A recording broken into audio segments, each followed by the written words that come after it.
Consult an advisor or conduct your own due diligence when making financial decisions. General principles discussed during this program do not constitute personal advice. This program is furnished by Dentist Advisors, a registered investment advisor.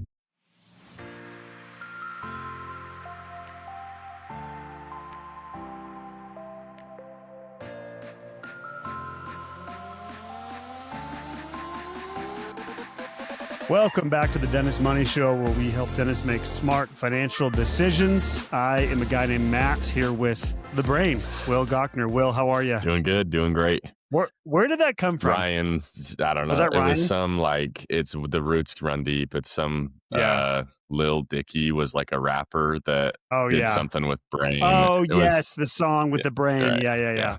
That's there you go. He's like rapping to his brain. Yeah, that's so funny. I still don't really know how that applies to me, but yeah. We're not sure. Well, I still have people say things about it's funny how about the mountain. It's funny how these little nicknames that come organically or just out of nowhere, and we're like, where did this even come from? Like it like sticks in people's minds and like doesn't go away for years. So. Well, you're now the brain. Taylor's Tay-Tay. So I'll take the brain. The brain kind of sounds cool. It could be anything. It is kind of cool. It is kind of cool. You been to Disneyland lately? Yeah. Where'd you go? A couple weeks ago? 2 weekends ago. It was a good time. Yeah, a great time. For those of you that don't know, we have a split down the middle divide in our team at Dentist Advisors on Disneyland. The Disneyland people like Will's the ringleader of that crew. You're the ringleader of the we Disneyland got some loyal crew. people, though. Yeah, honestly, I think we might. In a battle, you guys would win. You guys have more heart in it. And then we have the anti-Disney people. Maybe I lead that crew. You might. I don't know, but we always battle this of like Disneyland. And then you had gone a couple weeks ago. I was like, of course he's in Disneyland. I think you go. How many times a year do you go? We're probably averaging at least twice. Yeah. That's pretty solid. Are you season pass holder? No, I'm not there yet. Okay. I would be if I lived in California. I would be, but. Sure. Yeah. I know people who don't live in California who are season pass holders because they go so much. That might be on my bucket list. That's my nightmare, dude. That is my nightmare. But we digress. Okay, today's topic, super, I think, interesting. You brought this topic. I want to ask you, so we're talking about kind of the hidden cost of when things become too simple, or maybe put another way, where thinking about keeping things simple maybe goes too far. I think this is a really interesting kind of counterintuitive way to look at this. And there's a lot of different places we can take this. But tell me from your perspective, like, where did this come from? Because you brought this topic, you brought the outline, which I think is great. What were the origins and just where's your mindset at? Are these coming from client conversations, just something happening in your life? What's the origin of this for you? Yeah, it's a lot of client conversations for sure. And this is, I mean, I was just thinking about it because we tend to, we believe this. This is something that we definitely believe is that keeping things simple in your financial life, that's good advice. That's good personal financial advice. Generally speaking, right? Like in a general sense, keeping things simple, not getting too overcomplicated, not having, money all over the place and different investments and accounts and things. Like from an organization perspective, keeping it simple, I think is an amazing place to start. And I think where my brain went with this is that's an amazing place to start. It doesn't mean it's an amazing place to finish. And a life of a dentist is just inherently complex. I think that's why our firm exists, right? Because we know that, and that's something that we can hang our cap on. Is the life of a dentist, financial life of a dentist, is inherently complex, and you just have more debt. You have more bank accounts. You own a business. You most own a business that just create this complexity of business owner, clinician, etc. So keeping things simple is the starting point, but I think at some point it can become a limitation at higher income and complexity levels to the point where you don't want to just keep things simple forever, because there are ways. The word I would use is optimize. Like how do we marry simplicity and optimization? Yeah, I love that. And when you sent this to me, we were talking about it before and reviewing it before we recorded or started recording. What I thought of a couple of things, but so number one, the difference between simplistic and simple, or simplistic and simplicity. I like to use that word simplicity. I think there's a difference there. Carl Richards has talked a lot about this. The other thing that I thought about is I kind of look at this, as you said, generally this is good advice. And we've really talked and kind of like focused on this a lot over the years of this idea of simplicity or keeping things simple. But there's the other thing I thought of is kind of like this idea. The other word you use is optimization. It's kind of like these two things are on a teeter totter. And the idea is trying to balance the two and realize that there's a lot of things that dentists should probably, like, we talk to dentists a lot where it's like, you're overthinking this, man. Like, you got to just keep things more simple, but also not at the cost of the things that you should be optimizing for. Like, it's kind of threading a needle. Right. And so we're acknowledging it's tough. It's tough to find that balance. And part of this, I guess maybe the third part of this is some of this is just personality, right. like knowing who you are, right? Yeah. Like, I think that's a huge part of this, an underrated part of money in general is what is your personality? What is your approach? Because both optimization and keeping things simple can go too far. Right. I think I have a client awesome client, one of my great clients, recently implemented profit first. And great example here. This is something that we see a lot. I don't know if we want to spend some time going through a profit. Yeah, we totally can. Sure. It's a very common, it's not just dentistry, it's all across, basically small business owners. And it was a book, maybe you know the background more than me. Mike McCallowitz, I think. So he's a CPA. Yep. Yeah. It's a framework of how money comes into your business and how you hold it inside of how you hold it inside of your business and what accounts it goes in. And essentially the kind of boiling it down to the nuts and bolts is you have like 5 different areas that your money goes and you allocate it based on percentages. There's like OPEX, owner's comp, taxes, and a couple others. Profit, right? Yep. And so, this is one thing that I think, to your point, the personality goes a long way here because this does not work for every single dentist. It just doesn't. And we see some try to implement it that don't have the ability or the drive to keep up with it and like stay dialed in on it. And it just becomes a disaster, an overcomplication, and it's just a mess. There's money in all these different accounts. We don't really know why. In that case, I would tell that client to keep it simple, have one business checking account. However, there are lots of clients who can execute on it in a way that makes it very, in a sense, it optimizes their cash position in their business, right? Yep. I've seen both as well. Yeah, we've seen the profits first approach. I have different examples on both ends of the spectrum. To your point, a couple that come to mind right now. One in particular comes to mind. She is so dialed in on profit first. She loves it. She's done it for years. It helps her sleep at night. She's, for her personality, it works amazing. I have other people who I've seen over the years read the book, get super inspired and motivated to open up the accounts, and they get it all together. And 3 months in, it's a disaster. And they're way worse off than they were before. So I think that's a good place to start this, is just kind of knowing who you are, acknowledging this is a threading the needle situation.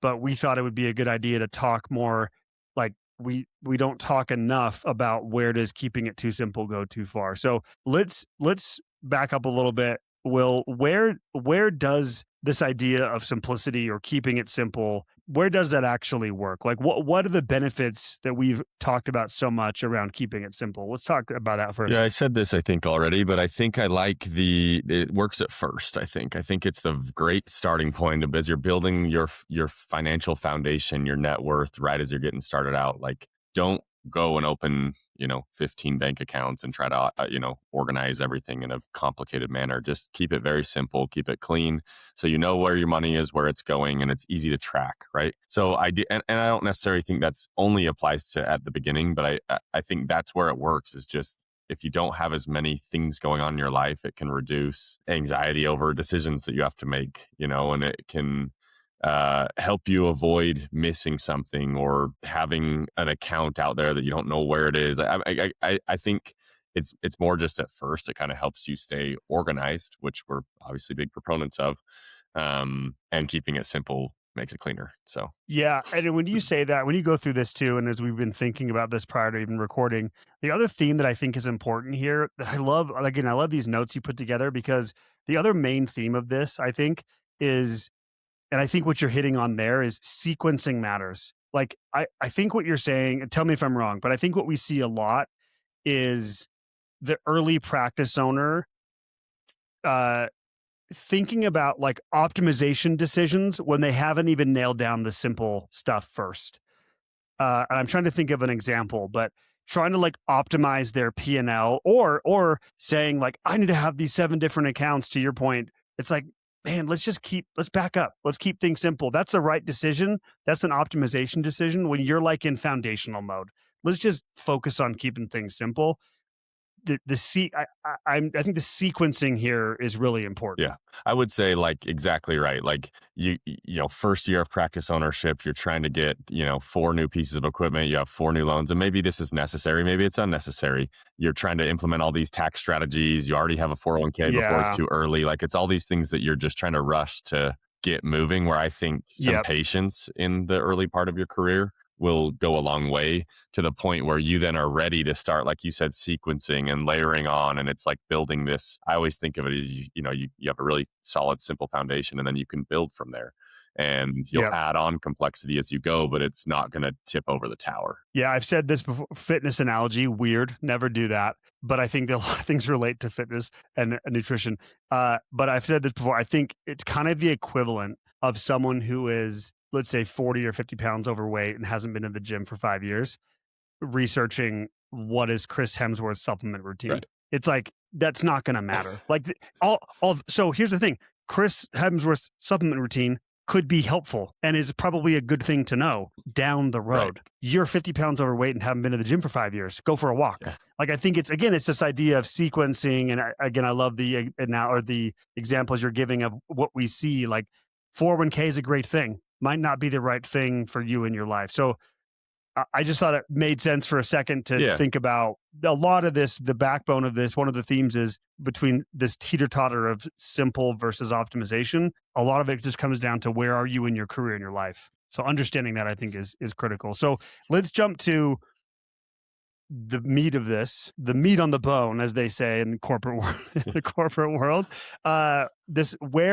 Let's give some specific examples of things that you've seen, Will, around where does simplicity cost dentists? Where does it go too far? I think the theme here is maybe I guess I'll plug a financial advisor, not specifically us, but just any accountability partner that will help you us, but there's other ones out there. Analyze and understand what's going on so that you can start to make decisions. I put together in these notes a couple of I think quotes that we've just heard over the years, right? From people that maybe either most of these people are either like prospects or just thinking that they're doing great. And so the first one is just defaulting to, we're doing great.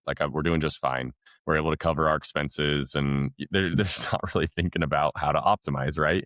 Keeping it simple in that sense is you're just blindly ignoring all the things that you could be doing to get ahead financially, right? And so that's clearly an oversimplification, is saying I'm doing just fine. And then a secondary piece of that would be, I fund, my 401k is my financial plan. I fund my 401k every year, so I should be all set for retirement. Yeah. Just simple, right? That's a fine thing to do. Probably not enough. Yeah. Well, and when you say those ones, as you think about this, it's like, what are we just being naive to or being lazy with in the name of keeping, quote unquote, keeping things simple, right? It's like, oh yeah, I'm keeping it simple. But really you're hiding behind that because you don't really want to go, you're either there's a money story there where there's something holding you back from diving in deeper into it. Very possible. And that happens a lot, or it's just being naive to it, or just I'm lazy, or not even lazy. Maybe it's just I'm too busy. Yeah. So I'm going to just be I'm keeping it simple, because you're just too busy and there's too much attrition there to break through. Right. Yeah. Yep. I agree. One thing we hear a ton is I'm just reinvesting in the practice, and I think that one's a funny one because it's good. These are all things that are these are good things. I think there's a cost of oversimplification there, where if all you're doing with your extra money is like, oh, I'm just putting it back in the practice, we're going to, do marketing and that's great. You should do that. However, you should have a plan for not that being the blanket statement, like financial plan for you. Right. And Yeah. there could be optimization there for, yes, let's reinvest in the practice, but then it's not over reinvest in the practice. I feel like there's a lot of people who over reinvest in the practice for the sake of reinvesting in the practice. Yeah. Yep. Yeah. And again, it's what you're saying there. What I'm hearing is like a key word we use a lot is intention. What is the intention behind this? Because again, on its face, that's a great thing. That's the foundation of what we encourage our clients to be thinking about. It's kind of funny. We're talking about all this stuff and I'm like, we say this all stuff the time. I think we have multiple presentations that say keep things simple. Yeah. Yeah. And that's why I like this topic is it's kind of giving the counterpoint or the where our general advice can go too far. Shout out Taylor Sutterfield, who says great general advice is terrible specific advice. And I think we're just trying to give the other side of this of calling ourselves out of the things that we've said in the past. Because when you say reinvest in the practice, one of the core tenets of our business and core pieces of advice we're giving dentists out there is you should be investing in your practice early and often. That is the engine that drives all of your wealth, that builds all of your wealth. But taken too far, you're just throwing money at marketing because that's your plan, and you're just you don't really know the ROI. But that's just I got to reinvest in the marketing to get more butts and chairs. Yep. Well, and to find that intersection of saying I'm reinvesting in the practice, but if you stopped and asked yourself, what does that mean? And how do I know it's working? Right. So marketing is a great example you just gave. I'm reinvesting back in the practice with marketing. Awesome. What KPIs are you tracking there? What's your cost of patient acquisition? What, how do you know what is your ROI on those dollars spent? If you can't answer those types of questions, then how do you even know if those dollars are not better spent somewhere else? You don't even know the opportunity cost until you've established the intention and some optimization type of strategies or plan or system around that. You got to go beyond just the statement of like, I'm investing back in the practice. It's like, I bought this piece of equipment. I bought this CEREC. I bought this, whatever it is, this print, 3D printer, whatever. It's like, cool. What does that mean? What is that going to do for you in your practice? What does it mean for your bottom line? You've got to go further there. It's kind of finding the intersection on this teeter-totter. Right. What else do you hear? Where else does this go too far? I mean, just some other things that I thought of was, I'll retire someday. It's the same. I'll fund my 401k or I'll retire someday. That's not a clear financial goal. It's not a plan. Avoiding conversation with spouse was one that I came up with. I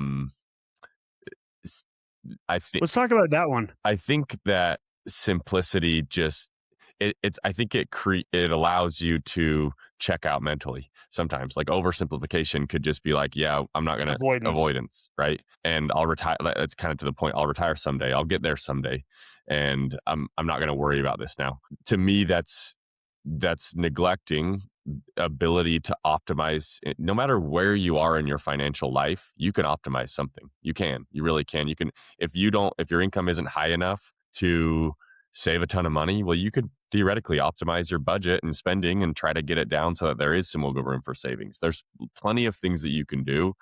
That simplicity sometimes I think can be a cop out. Yeah.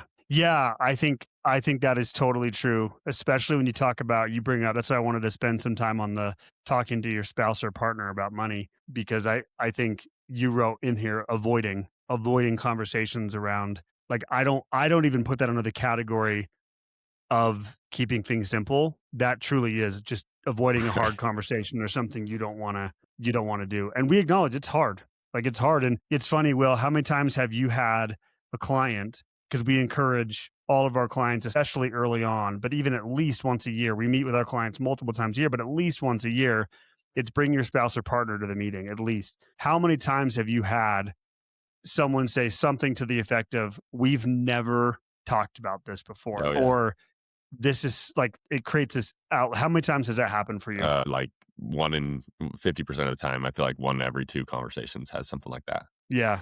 It's just like, I never knew you thought that. Yeah. Or, this underrated aspect of having a third party in your life, to me, is it facilitates conversations you would have never otherwise had, ever. Yep. You would have never been forced to kind of like bring this stuff up with your spouse or partner. Simple. It is actually relatively simple, but it doesn't mean it's easy. It's difficult. Right. So anything else you'd say about the spouse conversation or partner conversation? No, I think it's just, I think the reason I put that on there was simplicity, or I'm just reinvent, like these, you could kind of hide behind some of these things, I think, in a way where Yep. you can just use it as a shield to say, I don't want to make decisions right now because I'm keeping things simple, or I'm reinvesting the practice or whatever. Yep. Totally. So. I agree. Another one you put on here that I think is really critical to talk about is cash, keeping things in cash. And then kind of along with that, I think you just kind of alluded to this, but specifically around cash is this analysis paralysis. It's just easier or it's more simple. It's simpler to just keep my money in a high yield savings account as opposed to invest it. I mean, I think this probably should have been at the top of the list, because it's, I think, the one we see the most, where it's like that. The simple thing is just, I'm making money, I'll just keep it in my business checking account and we'll leave it there. Like that's the genesis of a lot of our clients is, I'm sitting on too much cash. Yep. And to me, that's where optimization really shines, really shines, because you can come in and say, this having too much cash is never a bad thing, but it's definitely not the optimized thing. So, that's, to me, that's the perfect example of like good, not great. And optimization really can do a number on extra cash. And that tells all you need to know about if you're doing the right things to optimize, is if you have a really clear cut cash target in your bank accounts, in your business account, in your personal account, and you're avoiding, we call it cash drag, where the lack of a financial plan always causes cash drag, because you just don't you don't know what to do. You have analysis paralysis. You don't know, should I be putting money here? I'm funding my 401k and that's getting covered, but now I have all this cash building up. I don't really know what to do with it. I'll just reinvest the practice, Yeah. It feels more simple. It feels simpler. It feels safer. It feels like this. I've had clients or dentists out there, not even like I've had clients tell me this, but we try to push back on this, of this like coziness that cash brings, this false sense of security, which in the short term, it very much is safer or feels safer. Over long term, it's actually quite the opposite. To your point, over time, I mean, it is not drastic to say cash drag over the course of a dentist's career and life is a multi 6-figure, could be literally a 7-figure mistake. Mm-hmm. Like depending on the dollars we're talking about. Right. But we've seen this where if you extrapolated over the 30-year period, the amount of cash that some dentists are holding now, if they were to carry that forward, we're talking literally multiple 6 figures or higher of a mistake that optimization can actually have a meaningful difference in your life. Mm-hmm. It's huge. Yeah. Let's talk about invest. So kind of this leads into investing and this idea of, again, avoiding, you put deeper planning and more detail focused on investing. Talk about that. Yeah, you talked about this before we got on, and I really thought this was a super prudent. I just think this is so applicable to this conversation, because you said we told this line, we walk this tightrope of, keeping investments simple, because that's one of our tenets, is like, don't go out and buy 100,000 individual stocks and go try to day trade and all that stuff. Like, it is very important to keep the investment simple. However, again, we toe this line of like, it's not like we're just buying an S&P 500 fund and forgetting about it for 30 years. Like that is oversimplification. Or just buying a target date fund in your 401k and leaving it there. That truly is the oversimplification. And I think it would be good to call it out that that's not what we do. Yeah, totally. We've done a disservice to, I've acknowledged this on other podcasts, and maybe that's going too far. I'll say maybe it's being dramatic, but I think we've been guilty of going too far, of people walking away from our podcast sometimes thinking that we're advocating for a set it and forget it S&P strategy. I think the nuance here is it's kind of this idea of like good, better, best. It's kind of this, what are you comparing it to? So if I'm talking to a day trader or a dentist who thinks they can day trade and that's going to be a successful strategy over the next 30 years, and you compare that to them taking those same dollars and same efforts and just putting it into an S&P fund and letting it sit, the S&P is going to win almost every time. And so we would say in that case, yes, compared to what? But that doesn't mean we advocate for, or that when dentists hire us, that we're just like, yep, S&P, set it and forget it, guys. That's what we're doing. That's not actually the best approach. We are far more optimized and systematic in our approach. And so, again, general advice, if we're out there saying if good, better, best, like you're better off S&P or index funding compared to trying to pick some stocks on your own for a while or for the rest of your career, but it doesn't mean it's the best advice or the best thing to do. Yeah. Yep. It's a little bit too simple for us. I think we get lumped in with passive investing, which is partially true. But the word we use a lot for it is strategic investing. Yeah. And strategic, systematic. Right. And I think there's a middle ground there. We're not obviously doing any sort of day trading or anything like that, but it's just a little more nuanced with global diversification, rebalancing, asset allocation. There's lots of things that we do on a daily basis that makes it so that it's not just, click a button once and leave it in there forever. Yeah, you tell Robbie we're passive and he'll tell you something. Yeah, he'll fight you. But one thing we've said a lot is we have a passive overall philosophy in the sense of what passive means out there in the market, which is own the market. Like we believe that, but we go much further, even in that sense of S&P 500, set it and forget it. Like that's not what our approach is. We are own the global market. And even that is far more nuanced than just own one index in one part of the market. Like that in and of itself is a fundamental flaw of this passive idea. But passive philosophy is our approach, but active implementation. That to us is kind of the definition of marrying, from the investment perspective, marrying the two, simple and then optimize, like finding that intersection is a passive philosophy, but active implementation. Right. Robbie is anything but passive as far as what he's doing with the money we're managing. Yep. Anything else you want to say on the investing side on this front? No, I think that's probably hits it. Another one that you talk about here, and I think we should spend some time on is, again, this idea of where simplicity goes too far is costing. Dentists is this idea. This is going to be a good one, Will. We could go on this for a bit, and there's so much nuance to this, but tax planning and entity structuring. Yeah. Well, let's talk about this. This one's funny because you said at the beginning, it's like threading a needle, right? I look at it as, I think of like a spectrum where you can go too far on this spectrum. 100%. You can go way too far on this spectrum, but also just not ever asking a question or trying to optimize or do things that can save you money that are out there. That's oversimplification. So to me, there's somewhere in the middle where you're optimizing without going too far. Tax planning is a perfect one to talk about, entity structure, et cetera.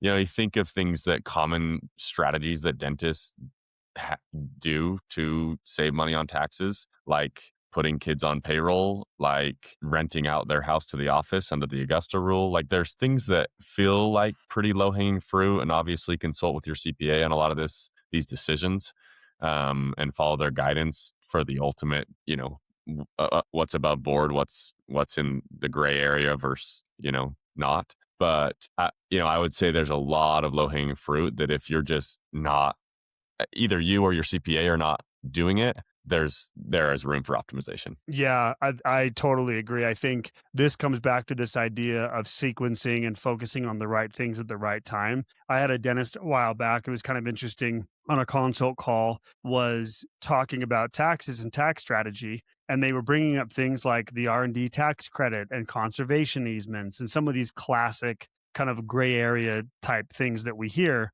And so we just were chatting, and I asked some questions, and I was like, oh, so tell me about, and I acknowledge, I'm like, yeah, there's certainly things to be doing for sure on the kind of tactics or optimization kind of category. Tell me about your retirement plan at your office. And he was like, I don't have one. And I was like, okay, okay, all right. Tell me about these other things. Like, tell me, are you utilizing the Augusta rule? He's like, what's that? Do you have kids on payroll? So he had no kids on payroll. So to your point, it's finding this balance. In that case, for him, he had skipped over the simple low-hanging fruit and was jumping straight to optimization. And we've seen the opposite. So again, it's finding this balance around tax planning and kind of the fundamental things. And again, you could either be too optimized or too simple in your thinking here. And I think it's exactly right. The second part of this, that was the next item was insurance. And I think that's the same exact thing where like you can get too far on the spectrum of optimizing your insurance for sure. Yep. And that usually looks like buying insurance policies that you don't need. Yep. But there's more optimization than just buying a 10-year term, $1 million 10-year term and calling it good, which I think is the oversimplification portion of this. There's somewhere in the middle where you have laddered term policies that cover your net worth at certain intervals and will drop off when your net worth hits certain numbers. And it's a good strategy, and it's a little more nuanced and definitely optimized, but it's not getting too far as to say, I got to go have 3 variable universal life policies that are going to, do all this stuff. Yep. Yeah, we've said this over the years for a long time. One of our mottos is balance over burnout. And I think there's kind of this idea of that kind of speaks to what you're saying here. What we're saying throughout this entire discussion is balance is key, finding this middle ground. And again, it's funny, even as we talk through this, I'm like, we've talked so much. I'm being like really honest and candid here. We've talked so much about being like pulling people away from the optimization type stuff and focusing on being simple. I'm having actually a hard time like focusing on like, where does this go too far? Because it does. But even right now, I'm finding myself speaking against optimization rather than keeping things too simple. Does that make sense? Yeah. So it's actually kind of interesting. On the tax planning, I want to come back for a second. Anything else you'd want to say on the tax planning front? No. Do you have something else on that? No. I just think that, that's a whole other, we've done so many episodes on this. Yeah.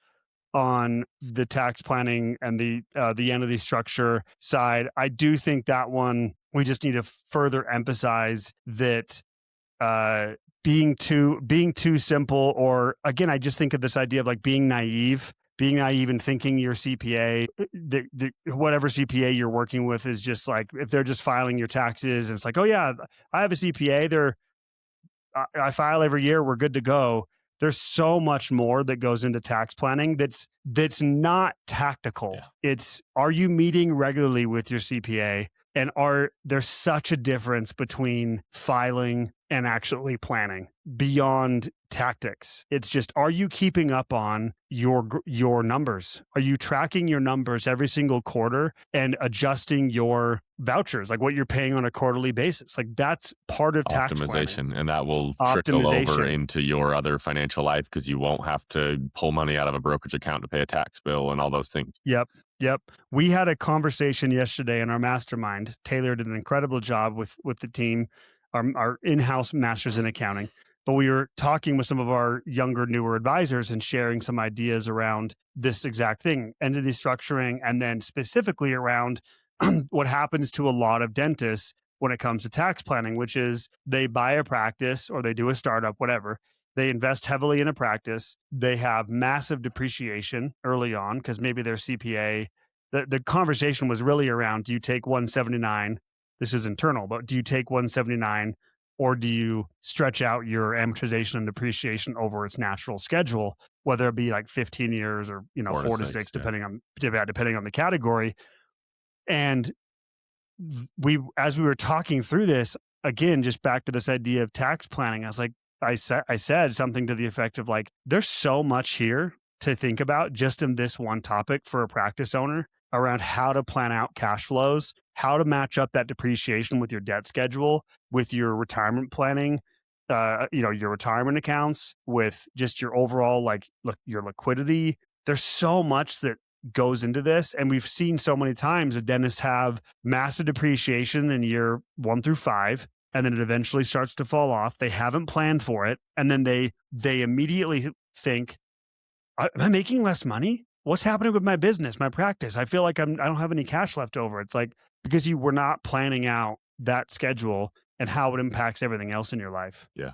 You were thinking about it too simply. Yeah, definitely. The 179, just blanket statement, take 179 if you can take it, is an oversimplification, right? That's a huge one. And I think as you're talking, it's just kind of hitting me that it's not necessarily that you need to like over optimize and think of all the things. You just need to have a plan like that. That's all. That solves all of these oversimplifications is if you have a plan, whether it's a tax plan, a financial plan, a savings plan, a workout and fitness plan. Like if you have a plan and you can stick to a plan, you have an accountability partner helping you stick to a plan, then you will be optimized. Yeah. Here's another one really quick, just on that. Just we talk about like 179 is oversimplification. Here's another one. S corp. S corp. When you Electing elect S it, corp. yeah. Just assuming I've had CPAs. It's just like that's just what you do. Yep. Click S corp no matter what in year 1 or year 2, whatever, without any thought into what are the implications of that? What are the trade-offs I'm making here of electing S corp? And we've seen some massive mistakes from dentists whose CPAs have recommended S corp far too early and creating a ton of issues. That's like a top 3 one for me, actually, right. of an oversimplified blanket statement or blanket approach of just like, yeah, I like S corp because everyone does. Yeah, that's what dentists do. That's what dentists do. But I actually think there's so much more optimization that needs to go into that decision. Yeah. Yeah, that's a really good one. 179 S corp. Those are huge ones for us. Okay, we talked insurance.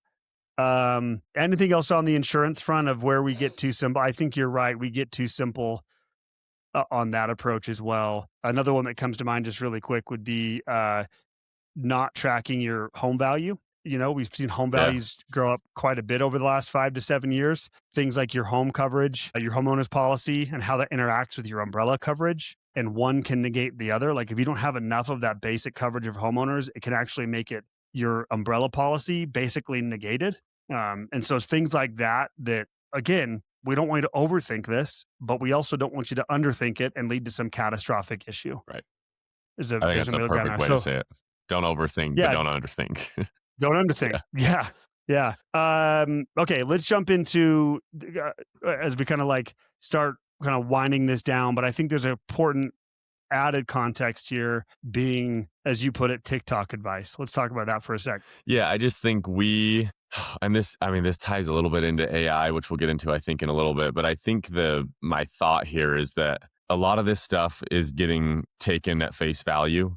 And a lot of answers are being trusted way too much and too quickly. And like the fact that you can watch a TikTok and that just becomes like you just read the book on that topic and that's the truth. That's like the truth. And you just take it for, again, face value. And it is what it is. And I'm going to do this. And I don't know why anyone doesn't do this. And it's never going to be a good source of getting real good, knowledgeable advice. And maybe if you're, I don't know, learning how to do something on TikTok, like, I don't know, I watched a TikTok on how to fix my toilet the other night, frankly, which is kind of awesome, but I don't think it's going to be great for financial advice. So I that's a really good distinction to make there, Will, because I've actually used YouTube in the past. I'm not on TikTok, but similar type thing. YouTube's incredible for like how cook a meal, cooking a meal, work out, fixing a toilet, actionable type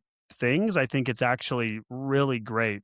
Anything that comes down to that requires a high level of like nuance or variability, which is all money is there's so much variability. Despite what people think, finance is a soft science.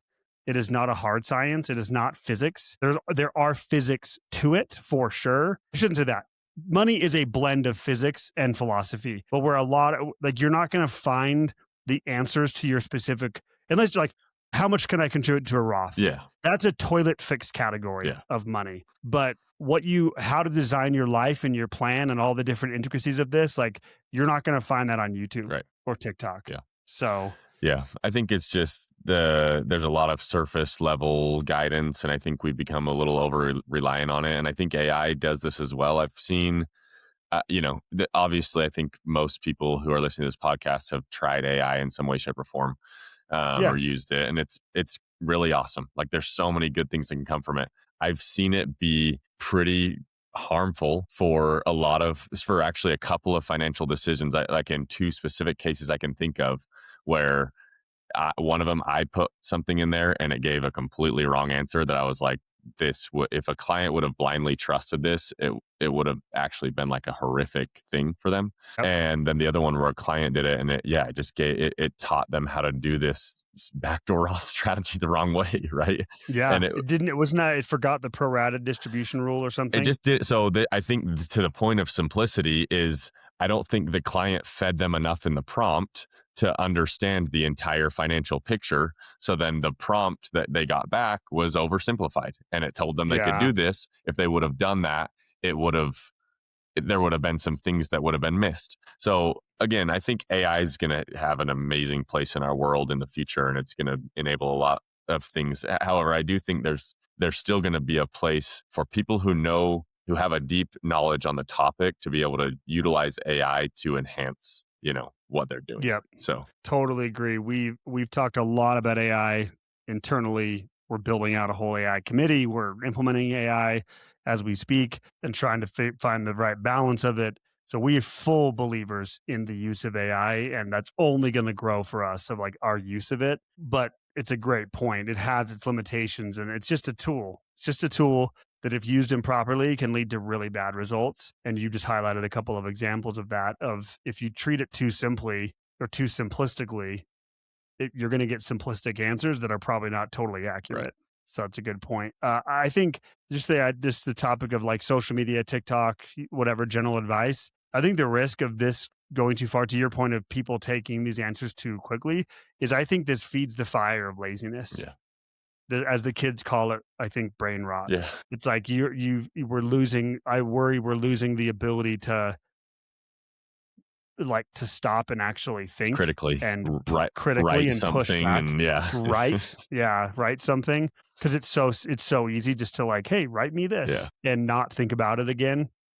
And I think that has ripple effects into things if you're using it for things like financial planning. Again, there's some basic things it can certainly help with. It's a more detailed Google. I think that's great. For Googleable things, ChatGPT or whatever it is, I think can take that even further. But there's a point where it stops. Right. And I don't know if people understand where that line is so much.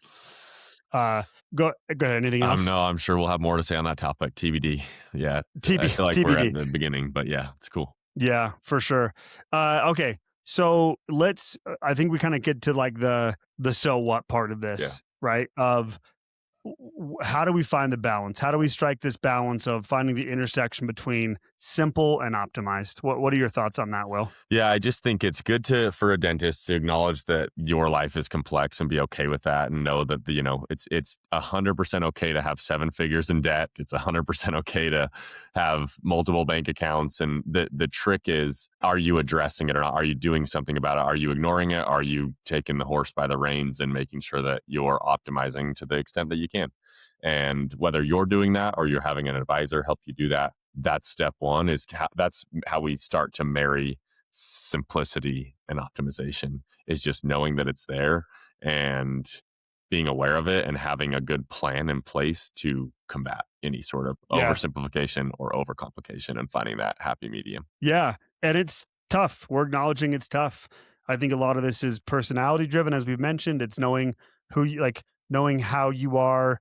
Being honest with yourself, I think, is really critical here of what are you more prone to do. And I think, as we've talked about throughout this discussion, is are you using being simple as a crutch, and it's kind of like, are you hiding behind this wall of I'm keeping things simple mainly because you just want to avoid what feels like hard work, right? What feels like something that maybe is the unknown, stepping into the unknown, or just not wanting to do it because you're busy and you get home every day and you're like, I don't want to look at that. Yeah. I don't want to have that conversation. I'm tired. I get that. I totally understand that. But I think it's acknowledging what is truly intentional, like what is truly being intentionally implemented as a simple process or plan, right? Versus I'm just being lazy, or I'm just tired, or I don't want to think about that. Like avoidance, I think, is critical. What are some practical takeaways here, Will, from your perspective? How do we give someone, this whole idea of like, what do I do with my hands here? Yeah. Like, how do we actually give dentists out there listening, like, okay, we acknowledge it's balance, it's tricky, it's a middle ground, it's a teeter-totter, whatever. How do we actually give people practical frameworks or a takeaway for this? Yeah, I think ask yourself, maybe some signs you're doing things too simply are, you feel like you're missing out on opportunities. You feel like you have a lot of blind spots. You feel like you should be doing more with what you have. You have a lot of cash, those kind of things. I think we said a lot of things that maybe one or more of them would have been like, oh yeah, that's me. That's not to say that's a bad thing. It's just maybe that will tell you, okay, there is some action I can take. And now probably is there's, no better time to take action than now. So that's that. Again, some of those things may have spoken to you today, and hopefully that's a little kick in the pants you need to get going. I think some other signs that you're too complex would be that they're like, if you can't clearly explain, your financial situation to somebody, or you're just confused by it all the time, or you don't have any idea what's going on with places that you're keeping money, that usually means you've over engineered something and it's time to walk it back, right? So I think ask yourself, have a little self check-in. That's the first practical thing that I would say would work, is understand, like, where do you think I land on this spectrum? Am I doing everything to optimize to be in that, center that I want to be in? Do I have a plan in place?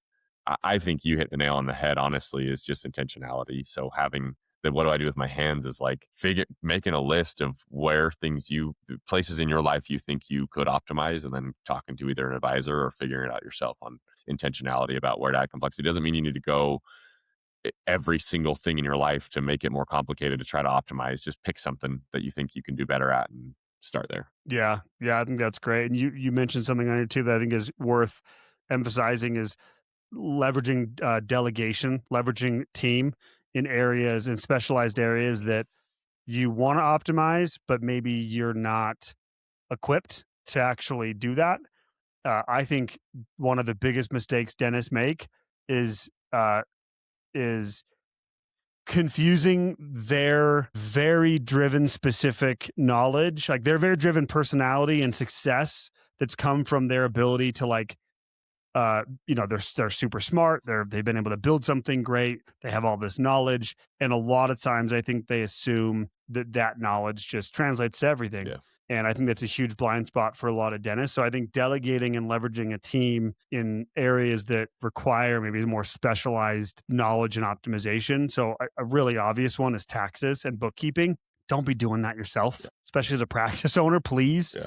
Obviously, we can acknowledge our bias here, but I really do think there's so much to be done on like the investment front, or just overall all the jobs to be done on the financial planning side of things that require finding this balance we've talked about, this intersection of a simple foundation, but like an optimized approach. Love that. I think it's very valuable to have a team in your corner to help with that on that front. And like you highlighted, I mean, there's something in everybody's life, including mine, that like if the optimization happened and it was the right type of optimization, it could mean lots and lots of money, like you said, 6-7 figures, if like those things were just taken care of earlier rather than ignored until later. Yep. And I think the long-term impact of small optimizations over time is the power of this conversation. Yeah, totally. Sorry, you just said something that triggered a really quick note on this. I think that wraps this up. I think another mistake dentists make, consciously or unconsciously, is because they make on average 3 to 4 times the average American, and they know that they know they make a lot of money. Like they look at their situation, like, I don't know how much exactly I make, but I know I make a lot. I think that leads to this simple mindset of I'll figure the money stuff out later. Yeah. I think that's a real issue. And so I think when you said that, I was like, I think that's a huge issue for a lot of dentists, is like unconsciously saying, or overt, but a lot of times it's unconscious. Like, I'll just figure this out later. Yeah. It's all good. I make 500 grand. I'm sure it'll work out. Yeah. It's like, it might not. It might not. Okay, Will, wrap it up for us. Any other final thoughts to conclude this? This topic? No, I just think simplicity is awesome. We're big proponents of simplicity to an extent. However, we are also huge on the optimization side. That's literally our job, is to help people optimize their finances, take them from point A to point Z in the path of least resistance. You're going to get, as a dentist, you are going to get to point Z in some way, shape, or form. If you look at a map and you're like working through retirement, you'll probably get there at some point. That, like you said, there's high enough income that some dentists will just stumble into retirement. However, our job is to help you get there fastest, to help you get there with the least roadblocks, the least detours, and, make it so that it's easy and also optimized. Yeah. Love it. Love it. So if you're out there listening, Will, to your point, if you're out there hearing something triggered and you're like, yeah, that's me, that's probably a good sign that you want to talk to somebody. And we are very much here to help. We talk to hundreds of dentists all over the country every single year. We're talking to dentists literally at this point daily that are wanting help with these things that we discussed around finding this balance of, am I being too simple? What am I missing? I hear this a lot. I don't even know what I don't know, that kind of stuff. Or I feel disorganized.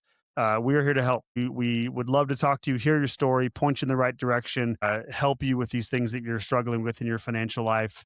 We are here to help. dentistadvisors.com. Click on the book free consultation button. And then, of course, coming up here, this will be coming out, I believe, in May. We are going to be about a month out from or less from the Dentist Money Summit. It is not too late if you're hearing this and you want to come listen to amazing speakers on leadership and really all around just living on your terms, practicing on your terms. It's going to be an amazing time. June 11th to the 13th, Midway, Utah. We'd love to have you out. For now, Will, thanks for being here, putting all this all together and sharing your wisdom. Everyone, thanks for listening. Till next time, take care. Bye-bye.